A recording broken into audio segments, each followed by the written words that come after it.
నమస్కారం ప్రేక్షకులందరికీ శుభోదయం. ముందుగా ఈటీవీ ప్రేక్షకులందరికీ మకర సంక్రాంతి పర్వదిన శుభాకాంక్షలు.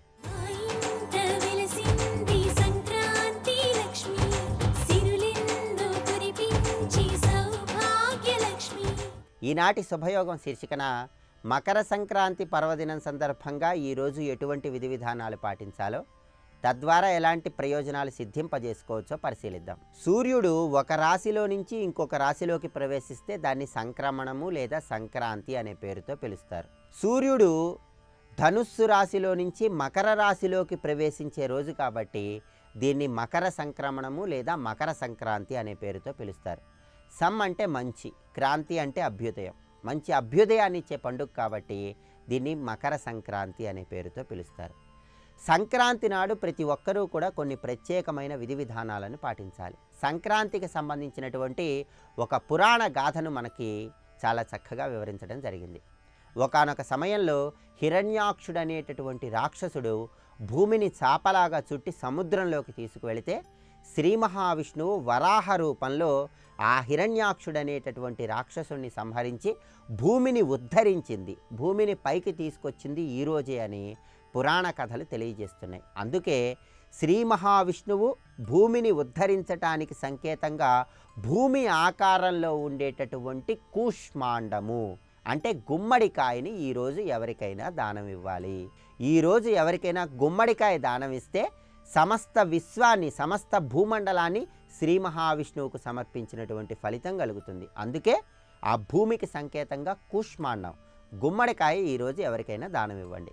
అలాగే సంక్రాంతి పర్వదినం నాడు ఎవరైనా సరే నల్ల నువ్వుల పిండితో నలుగు పెట్టుకొని స్నానాన్ని ఆచరించాలి.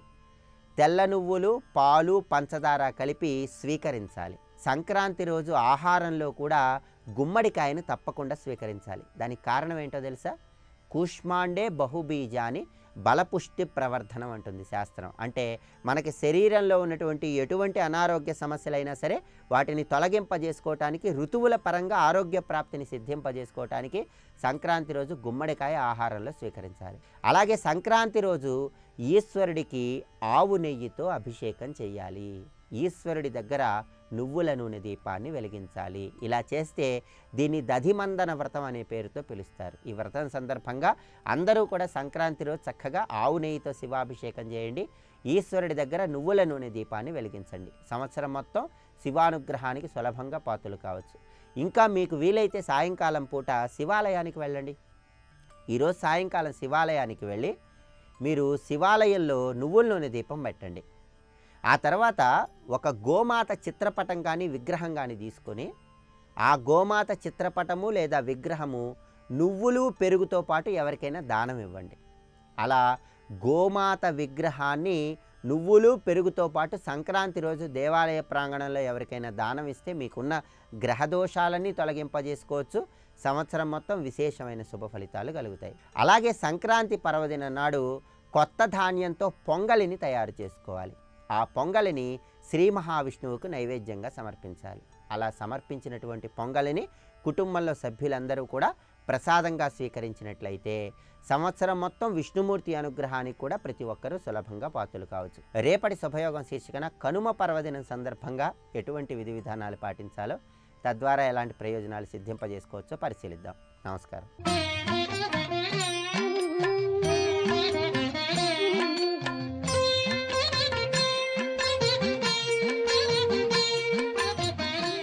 ఓం నమో నారాయణాయ, ఓం నమ శివాయ, శ్రీమాత్రే నమః.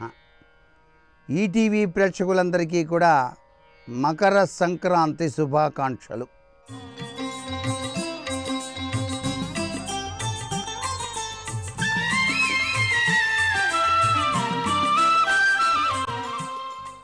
సూర్యుడు మకర రాశిలోకి ప్రవేశించేటువంటి అద్భుతవంతమైన సుదినం మకర సంక్రమణము. ఉత్తరాయణ పుణ్యకాలం ప్రారంభమై దేవతలందరి యొక్క ఆశీస్సులు పొందేటువంటి దివ్య తరుణం. అందుకనే శ్రీమన్నారాయణమూర్తికి సాక్షీభూతమైనటువంటి విశ్వతత్వానికి నిదర్శనంగా గుమ్మడికాయను దానం చేసేటువంటి లక్షణం వెనకాల పితృదేవతల యొక్క దివ్యవంతమైన ఆశీస్సులు కూడా ఈ మకర సంక్రమణం రోజున ప్రతి ఒక్కరూ కూడాను ఆచరిస్తారు. పాలలో బెల్లము నువ్వులు కలిపి ఈ రోజున స్వీకరించినట్లయితే నవగ్రహాలలో శనిగ్రహరీత్యా సంభవించేటువంటి దోషభూయిష్టమైన ప్రభావం నుంచి బయల్పడి చక్కటి ఆరోగ్యప్రదమైనటువంటి జీవనాన్ని కొనసాగించటానికి ఆస్కారం ఉంటుంది. ఇంటి ముంగిట వివిధ రకాలైన ముగ్గులతో పాటు ఎగిరే గాలి పటాలు ఎగరవేస్తూ ఈ జీవితాలు ఎగరేసిన గాలిపటాలని, ఈ గాలిపటం ఎగరటానికి సహకరించేది వాయుదేవుని యొక్క దివ్యవంతమైన శక్తితత్వమని, అందుచేత ప్రతి ఒక్కరూ కూడాను దైవ తత్వచింతనతో ఉచ్ఛ్వాస నిశ్వాసాలని ఆత్మతత్వాన్ని అలవర్చుకొని పరమాత్మ లీలా వినోదతత్వాన్ని అర్థం చేసుకొని జీవితాన్ని గడపండి అని చెప్పటం. అలాగే ఈ దివ్య మకర సంక్రమణం రోజున తప్పనిసరిగా నూతన వస్త్రాలు ధారణ చేయటం, దేవాలయ సందర్శనం చేయటం, విష్ణుదేవుని, లక్ష్మీదేవిని, శివపరమాత్మను, పార్వతీదేవిని కొలవటం, ఇవన్నీ కూడా ఈ పండుగ నాడు ఆచరించేటువంటి విధి విధానం. హరిలో రంగ హరి అంటూ హరినామ సంకీర్తనం చేసుకుంటూ ఇంటి ముంగిటకు వచ్చినటువంటి హరిదాసులకు వలసినటువంటి దాన ధర్మాలు నిర్వహించడమే కాకుండా డూడు బసవన్నలు వచ్చినప్పుడు వస్త్రదానాదులు చేయటం వెనకాల దాగిన పరమార్థం అద్వితీయమైనటువంటి సంక్రాంతి లక్ష్మికి స్వాగతం పలకటమే. అందుకే తెలుగింట శుభం పూసేటువంటి ఈ సంక్రాంతి పండుగ ప్రతివారికి కూడాను ఆనందతత్వాన్ని ప్రసాదిస్తోంది. సర్వే జనా సుఖినో భవంతు.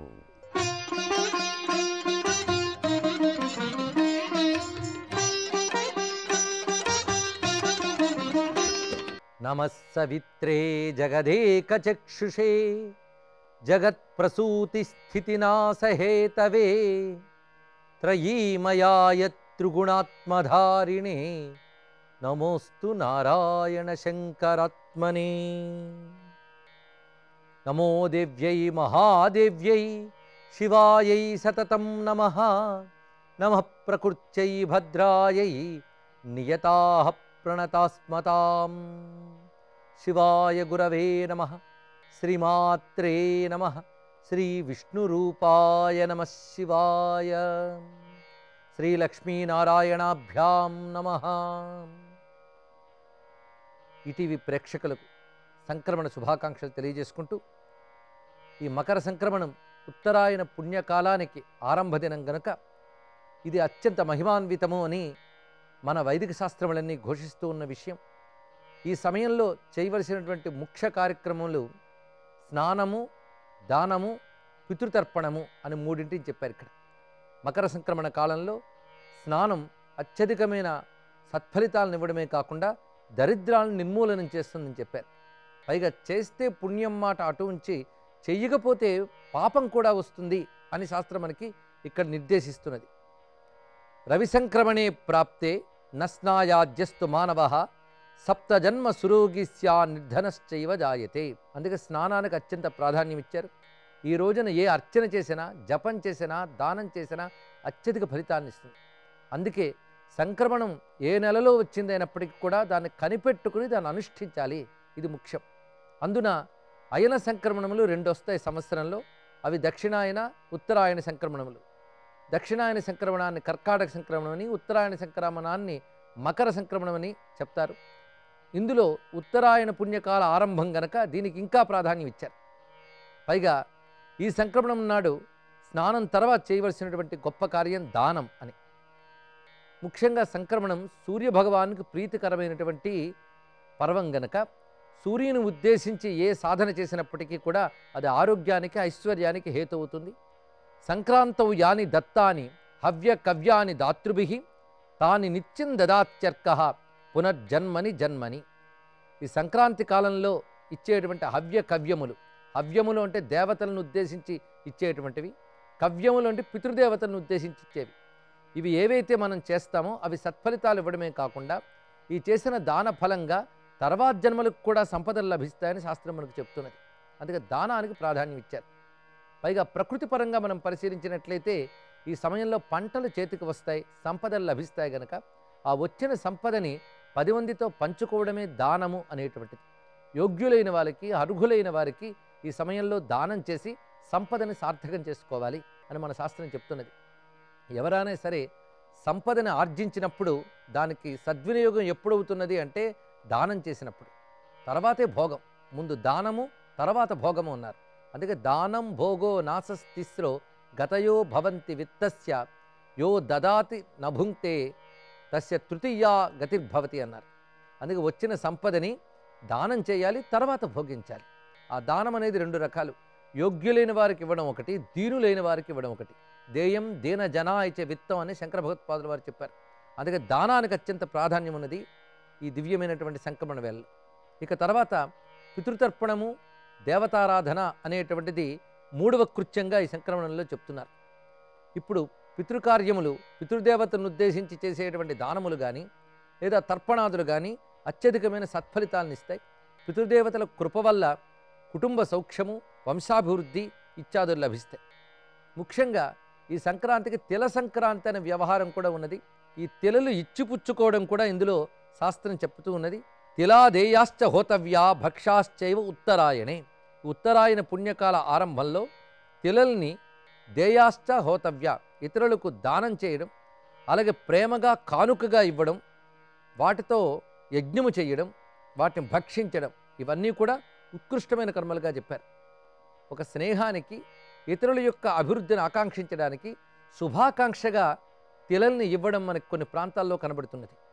ఇక్కడ ఇలాగ స్నేహంగా ఇచ్చేటువంటి తెల్లు, దేవతలను ఆరాధించేటప్పుడు తెల్ల నువ్వులు వాడాలని, పితృకార్యాల్లో నల్ల నువ్వులు వాడాలని కూడా మనకు శాస్త్రం చెప్తున్నది.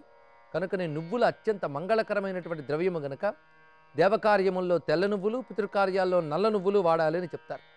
పైగా తిలలు, తండులములు అనగా బియ్యము కలిపి దేవతారాధన చేయడం కూడా ఈరోజు ప్రత్యేకంగా చెప్పడం జరిగింది. పైగా తిల దానము, ఇది అత్యంత ప్రత్యేకమైనటువంటి క్రియ. ఈ రోజున ధేనుం తిలమయీం రాజన్ దద్యాచ్చైవ ఉత్తరాయణే తిల తైలైన దీపాశ్చ దేయా శివగృహే శుభ. తిలాదానము, ధేనుదానము ఇది ఈ రోజున ప్రత్యేకంగా చెప్పారంటే గోదానము, తిలదానం. అంతేకాదు తిలల్ని గోవు ఆకారంలో చేసి దానం చేయడం కూడా ప్రత్యేకంగా చెప్తూ ఉన్నారు. పైగా తిల తైలైన దీపాశ్చ, నువ్వుల నూనెతో శివుని ఉద్దేశించి కానీ దీపం వెలిగించితే అది శుభాల్ని కలిగిస్తున్నది. పైగా శివాలయాలలో నువ్వుల నూనె దీపం ఈ రోజున ఇవ్వడం శ్రేష్టము అని శాస్త్రం చెప్తున్న విషయం. సతిలైహి తండులైశ్చైవ పూజయే ద్విధివచ్చివం.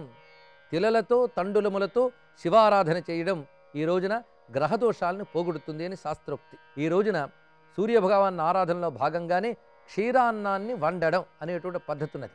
ఇది రథసప్తమి నాడు చేస్తారు, రవి సంక్రమణం నాడు చేయాలి. ఈ రోజున కొత్త బియ్యంతో పాలు పొంగించి దాన్ని సూర్యభగవానికి నివేదించడం వల్ల ఆరోగ్యం లభిస్తుంది, ఐశ్వర్యం లభిస్తుంది, గ్రహదోషాలు తొలగుతాయి. ఇది వేదకాలంలో ఆగ్రయనేష్టి అనే పేరుతో చేసేవారు. అదేవిధంగా ఈ రోజున వర్షాంతే పౌష సంక్రాంత్యాం మాఘ్యా మాభాహ్య మంగళే మనుస్తాం పూజయామాస అని దేవి భాగవతం చెప్తున్నది. పౌష సంక్రాంతి అంటే పుష్యమాసంలో వచ్చేటువంటి ఈ సంక్రాంతి నాడు మహాలక్ష్మీదేవిని ఆరాధించినటువంటి వారికి ఆ తల్లి కృప వల్ల అఖండ ఐశ్వర్యం లభిస్తాయని చెప్తున్నారు. ఆరోగ్యదాయకమైనటువంటి సంక్రమణం సర్వులకు, భారతదేశానికి ఆయుర ఆరోగ్య ఐశ్వర్యాలను ప్రసాదించాలని ఆకాంక్షిస్తూ సంక్రాంతి శుభకామనలు.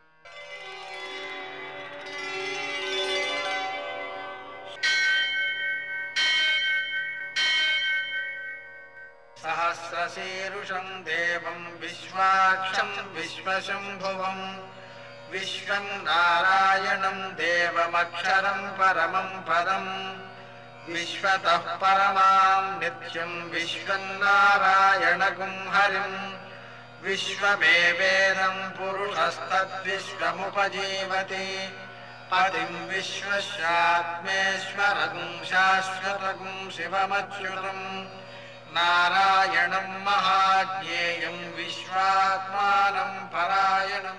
సూర్యశౌర్యమథేందురింద్రపదవీ సన్మంగళం మంగళం. మర్కటేశ మహోత్సాహ సర్వశోక వినాశన శత్రువును సంహర మాం రక్ష శ్రీయందాపయ మే ప్రభు. నేటి కాలమాన విశేషాలను గమనిద్దాం.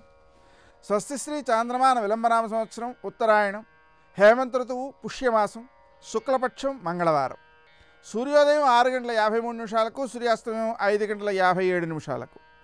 తిథి నవమి రాత్రి 12:40 వరకు. నక్షత్రం అశ్విని మధ్యాహ్నం 1:50 వరకు. వర్జం ఉదయం 9:39 నుంచి 11:19 వరకు. మరల రాత్రి 11:32 నుంచి 1:09 వరకు. దుర్ముహూర్తం ఉదయం 9:06 నుంచి 9:50 వరకు. మరల రాత్రి 11:07 నుంచి 11:59 వరకు. అమృతకాలం శేషంగా మిగిలింది ఉదయం 7:59 వరకు. రాహుకాలం మంగళవారం కాబట్టి మధ్యాహ్నం 3 నుంచి 4:30 వరకు. అష్టకవర్గ రీత్యా శుభప్రదమైన సమయం మధ్యాహ్నం 2 గంటలకి. నేటి విశేషం సంక్రాంతి. ఈటీవీ ప్రేక్షకులకు సంక్రాంతి శుభాకాంక్షలు.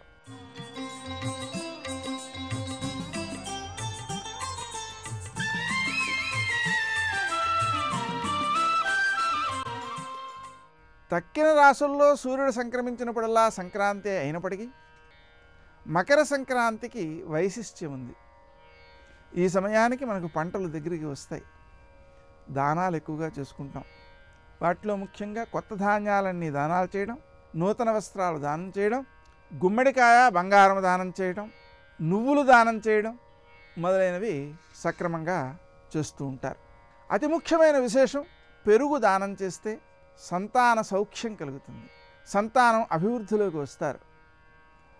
పృశ్ని సుతపుడు అనేటువంటి వారు 10,000 సంవత్సరాల తపస్సు చేసి విష్ణుమూర్తి ప్రత్యక్షమైతే విష్ణుమూర్తి వెంట కుమారుడు కావాలని కోరారు.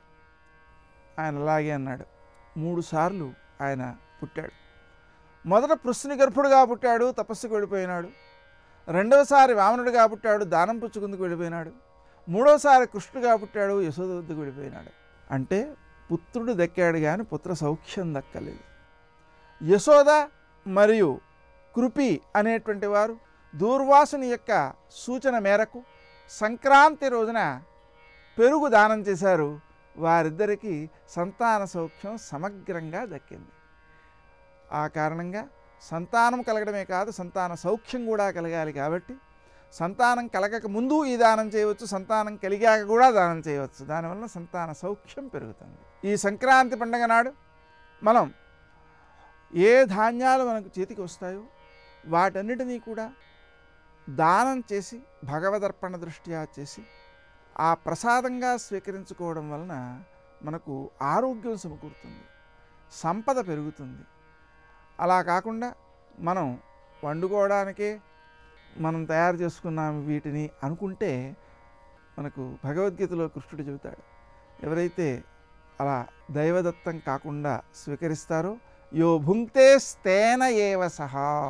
కాబట్టి మనం ఆ భగవంతునికి సమర్పించేటువంటి భావనతో దానాలు చేసుకునేటందుకు ఈ మకర సంక్రాంతి విశిష్టమైనది.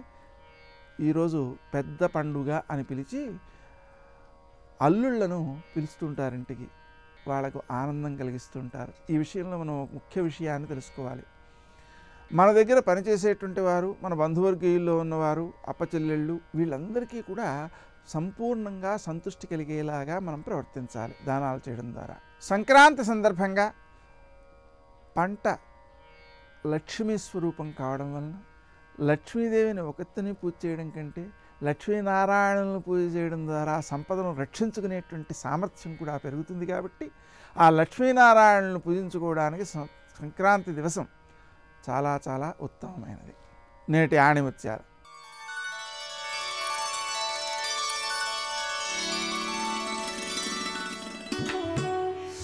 సత్యాన్ని మించిన తపస్సు లేదు.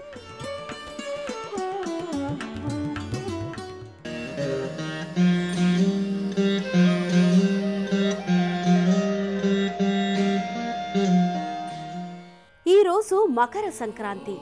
ఈ రోజు నాడే శబరిమలలో అయ్యప్ప స్వామి జ్యోతిర్దర్శనం కలుగుతుంది.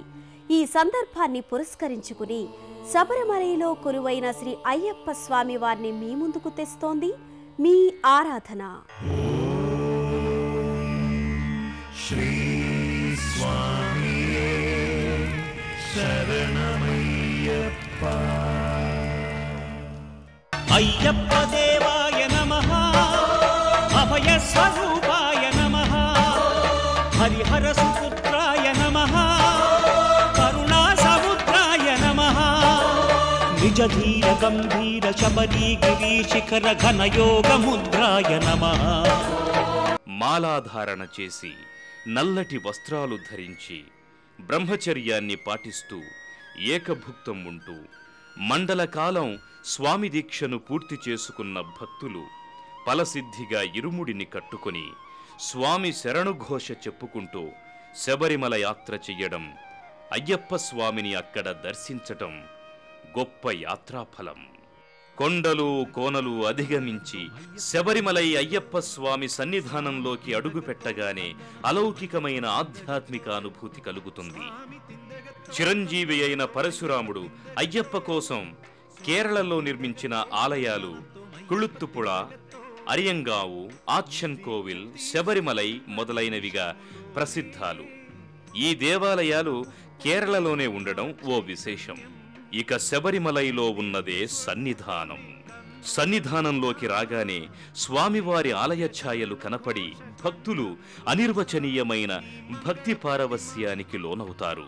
శబరిమలై అయ్యప్ప ఆలయాన్ని కూడా పరశురాముడే నిర్మించాడని అంటారు.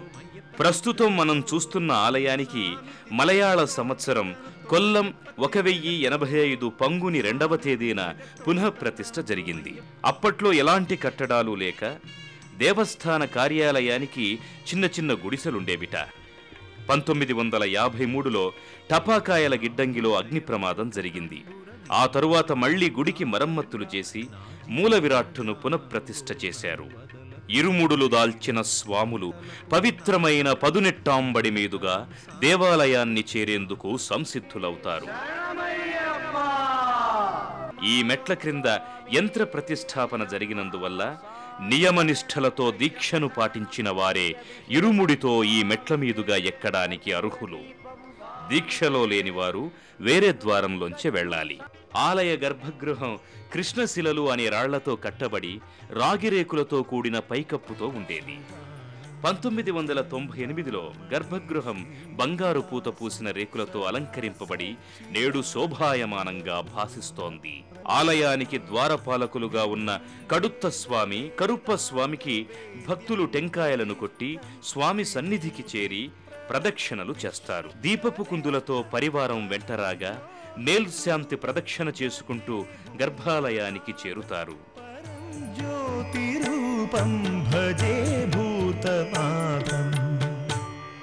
మెట్లపై దీపాలను వెలిగించగా సాష్టాంగపడి కర్పూరం వెలిగించి గంట కొట్టి గర్భగృహ ద్వారాలను తెరచి లోపలికి వెడతారు.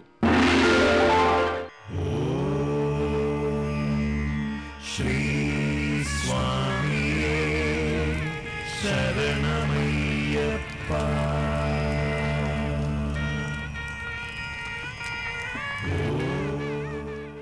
స్వామి గర్భగృహ ద్వారాలు తెరుచుకున్న గుర్తుగా టపాకాయల శబ్దాలు, శరణుఘోష మిన్నంటుతాయి. ఆ తరువాత పదునెట్టాంబడి ద్వారాలు తెరవబడగా భక్తులు కొబ్బరికాయలు కొట్టి మెట్లెక్కుతారు. నేల్శాంతి అయ్యప్ప విగ్రహంపైనున్న మాలలను, వస్త్రాలను తొలగించడమే నిర్మాల్య దర్శనం. అందుకోసం వేలాది మంది భక్తులు వేచి ఉంటారు. తంత్రి గర్భగృహంలోకి ప్రవేశించాక ఆయన సారథ్యంలో విభూదితో, నీటితో అభిషేకం జరుగుతుంది. శరణమయ్యప్ప స్వామి శరణమయ్యప్ప.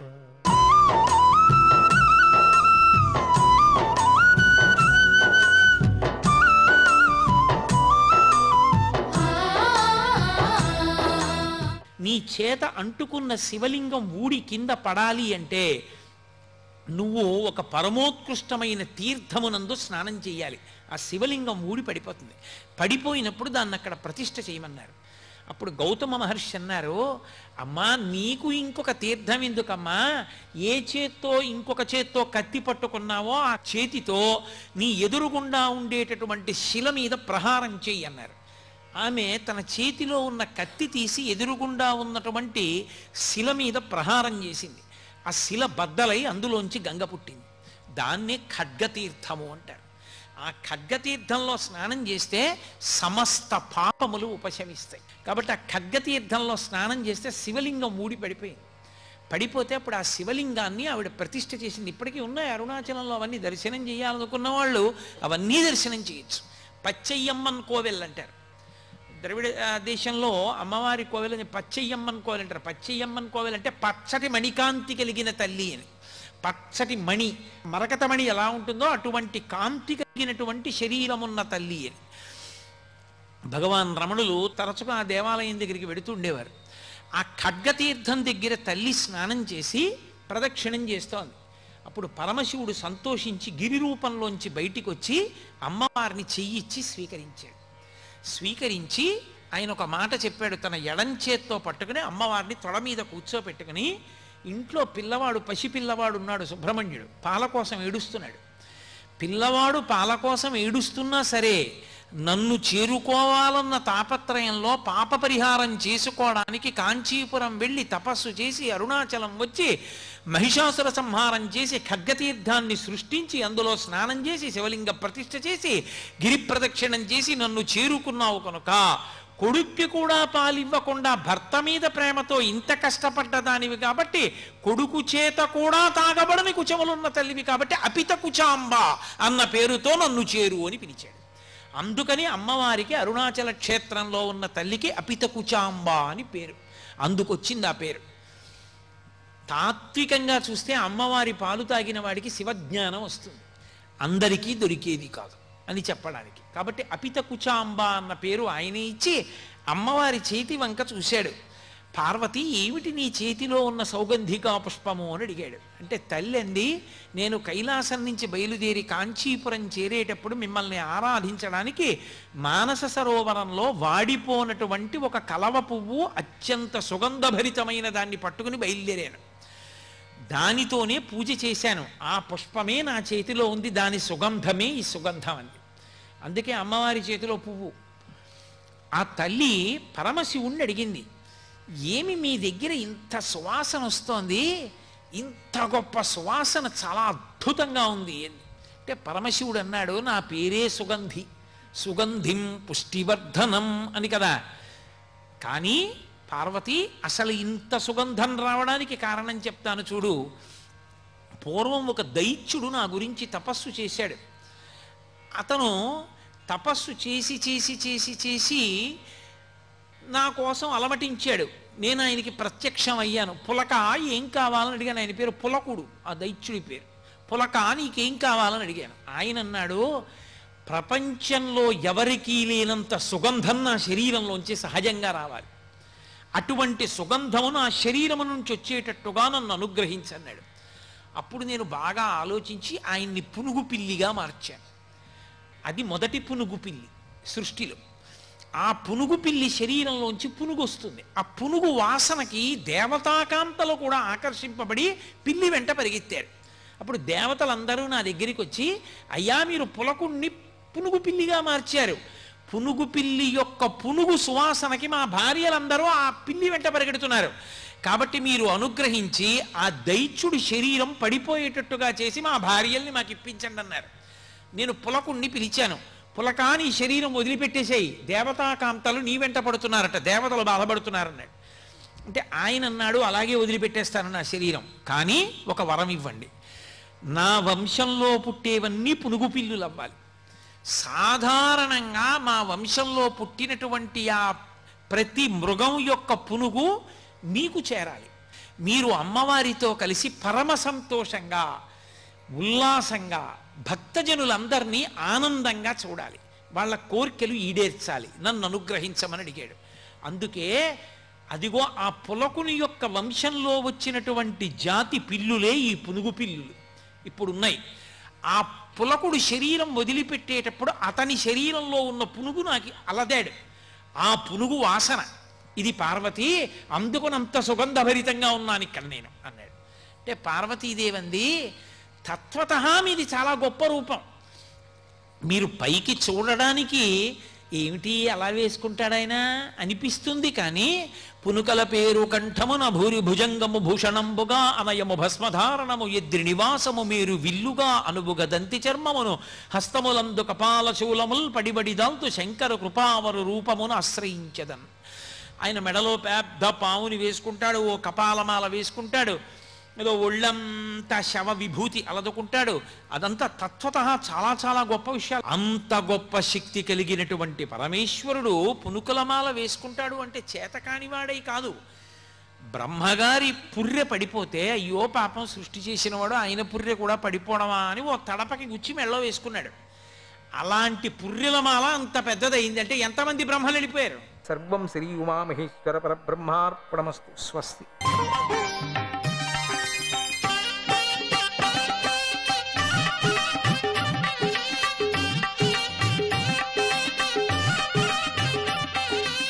శ్రీ మహాగణపతే నమః. శ్రీ సరస్వతీ నమః. శ్రీపాదవల్లభ నరసింహ సరస్వతి. శ్రీ గురు దత్తాత్రేయాయ నమః. అందరికీ మకర సంక్రాంతి శుభాశిస్సులు. ఈ సంక్రాంతి పండుగ అతిపెద్ద పండుగ, అందరికీ సంతోషాన్ని కలిగించేటువంటి పండుగ. నెల రోజుల ముందు నుంచే సంక్రాంతి కళతో ప్రకృతి శోభాయమానంగా ఉంటుంది. ధనుర్మాసము నుండి అందరి ముఖాల్లోనూ సంతోషం తాండవిస్తూ ఉంటుంది. పట్టణాలు కళగా ఉంటాయి, పల్లెలు మరీ కళగా ఉంటాయి. ఈ అతిపెద్ద పండుగలలో పౌష్యలక్ష్మి వైభవం మనకు గొప్పగా దర్శనమిస్తుంది. ఇంటి ముందు రంగవల్లులు తీర్చిదిద్దాలి.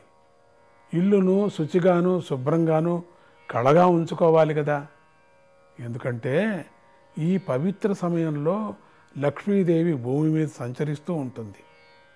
శుచిగా ఉన్న ఇంటిలోకి ప్రవేశించి సంపదను అనుగ్రహిస్తుంది. శుచ్యై నమః అని అమ్మకు పేరుంది కదా, కనుక అమ్మవారు పవిత్రంగా ఉండటాన్ని ఇష్టపడుతుంది. పవిత్రత ఉన్న చోట అమ్మవారు నివసిస్తుంది. ఈ సంక్రాంతి పండుగ చిన్నారులను, పెద్దలను, పశువులను, పక్షులను, చెట్లను, ప్రకృతిని సంతోషింపజేస్తుంది. కనుకనే ఈ పండుగను సంతోషాల కాంతి పండుగ అంటారు. పిల్లలు తెల్లవారుజామునే లేచి దేవాలయాలకు వెళ్ళి భగవన్నామ సంకీర్తన చేస్తారు. బాలభోగ ప్రసాదాన్ని తిని సంతోషంగా ఉంటారు. ఆడపిల్లలు ఇంటి ముందు చక్కని ముగ్గులు వేసి గుబ్బిళ్ళు పెట్టి గుబ్బి లక్ష్మిని పూజించి పాటలు పాడుతూ సంతోషంగా ఉంటారు. బొమ్మల కొలువు పెట్టి హడావిడిగా తిరుగుతూ తమ తోటి బాలికలతో కలిసి ఆనందిస్తూ ఉంటారు. ఇలా చేయటం వల్ల వారికి మంచి భర్త లభిస్తాడు. వారి భవిష్యత్తు బాగుంటుంది. కుటుంబాలలో కలతలు రావు. పెద్దలు క్రొత్త కోడళ్లను, క్రొత్త అల్లుళ్లను చూసి మురిసిపోతూ ఉంటారు. రకరకాల పిండి వంటలు చేసి పెట్టి అందరినీ నవ్విస్తూ ఉంటారు. మధ్యవర్తులుగా ఉండి పరస్పర సహాయం చేసుకోవటం వల్ల కలిగే ఉపయోగం గురించి చెప్పి ఆచరింపజేస్తూ సంతోషంగా కూడా ఉంటారు. పెద్దలు ఈ విధంగా మంచిని బోధిస్తూ ప్రవర్తిస్తూ ఉంటారు. వివిధ జానపద కళాకారులు కూడా ఈ పండుగ ద్వారా గొప్పగా సత్కరించబడతారు. కళ పోషించబడటంతో వారెంతో సంతోషంగా ఉంటారు. రైతన్నలు తమ శ్రమకు ఫలము దక్కినదని, పంట చేతికి వచ్చినదని ఎంతో సంతోషిస్తూ ఉంటారు. తమకు సహాయం చేసిన ప్రకృతిని, పశువులను, పక్షులను ప్రేమతో ఆదరిస్తూ ఉంటారు. అందుచేత అవి కూడా పులకరిస్తూ ఉంటాయి. ఈ సంక్రాంతి పండుగ ద్వారా అందరూ కలుసుకోవటం వల్ల ద్వేషభావాలను సమసిపోతాయి. ఒకరి కష్ట నష్టాలు మరొకరికి తెలిపి ఒకరికొకరు పరస్పరం సహాయం చేసుకొని సంతోషంగా ఉంటారు. అందరిలోనూ ప్రేమ, ఆప్యాయత, అనురాగాలు వృద్ధి చెంది ఐక్యమత్యంగా ఉంటారు. ఇలా సంక్రాంతి పండుగ కారణంగా అంతటా సంతోషం తాండవిస్తూ ఉంటుంది. భోగి నాడు కళ్ళాళ్ళలోనూ అంటే గుండెల్లోనూ సంతోషాన్ని నింపుతుంది కనుక ధాన్యపు రాశిని పూజించాలి. వాళ్ళ పంటలంతా కళ్ళాళ్ళలో వచ్చి పెద్ద పెద్ద కుప్పల్లాగా పోసి ఆనందపడుతూ ఉంటారు కదా, అది అన్నమాట. ఇది పిల్లలకు భోగి పళ్ళు పోయటం ద్వారా బాలగ్రహ దోషాలు పోతాయి, దృష్టి తొలగుతుంది. సూర్యనారాయణుడి అనుగ్రహంతో ఆరోగ్యము, ఆయస్సు లభిస్తాయి. భోగి నాడు పాత అలవాట్లను విడిచిపెట్టి మంచి అలవాట్లను అభ్యాసం చేసుకోవాలని సనాతన ఆచారం కనుక ఆ ఆచారాన్ని పాటిస్తే మేలు చేకూరుతుంది. ఈ మకర సంక్రాంతి నాడు తెల్లవారుజామునే లేచి తలంటి స్నానం చేసి సూర్యనారాయణ స్వామిని పూజించాలి. పొంగలి నైవేద్యం పెట్టాలి. స్వామి మకర రాశిలోకి ప్రవేశించాడు.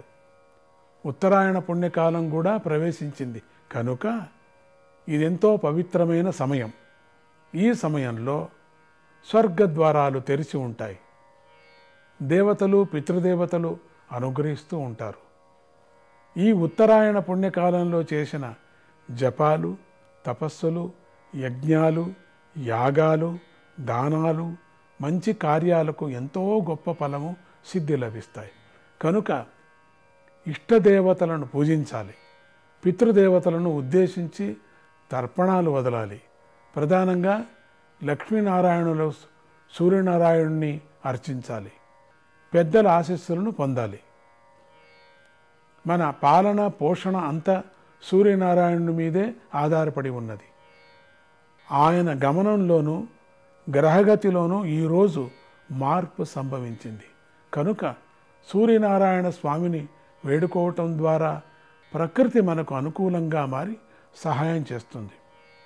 ఈ సంక్రాంతి నాడు ధాన్యము, ఫలాలు, విసనకర్ర, వస్త్రాలు, కాయగూరలు, నువ్వులు, చెరుకు మొదలైనవి దానాలు చేయటం వల్ల జన్మజన్మల దారిద్ర్యం తొలగిపోతుంది. ఇక గుమ్మడికాయలు, ఈ గుమ్మడికాయను కూడా దానం చేయటం వల్ల మహావిష్ణువుకు బ్రహ్మాండాన్ని దానం చేసినంత ఫలం లభిస్తుంది. సద్గ్రంథాలను పఠించటం వల్ల ఋషుల అనుగ్రహం లభిస్తుంది. కనుమ రోజున పశు సంపదను పూజించి రైతన్నలను ఆదరించటం వల్ల అన్నిటా విజయం దక్కుతుంది. ఇలా ఆచరించవలసిన విధులన్నీ చక్కగా ఆచరించి సంతోషాన్ని అనుభవించండి. ఇహపర సుఖాలలో మీకు సుఖం లభిస్తుంది.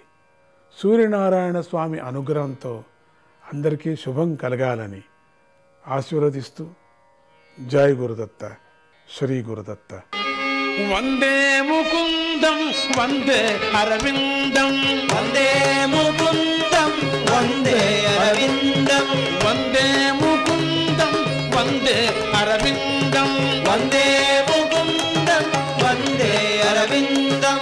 శోభిత బింబం రాకాచంద్రం, శోభిత బింబం రాకాచంద్రం, వందే ముకుందం వందే అరవిందం, వందే ముకుందం వందే అరవిందం, వందే అరవిందం వందే అరవిందం.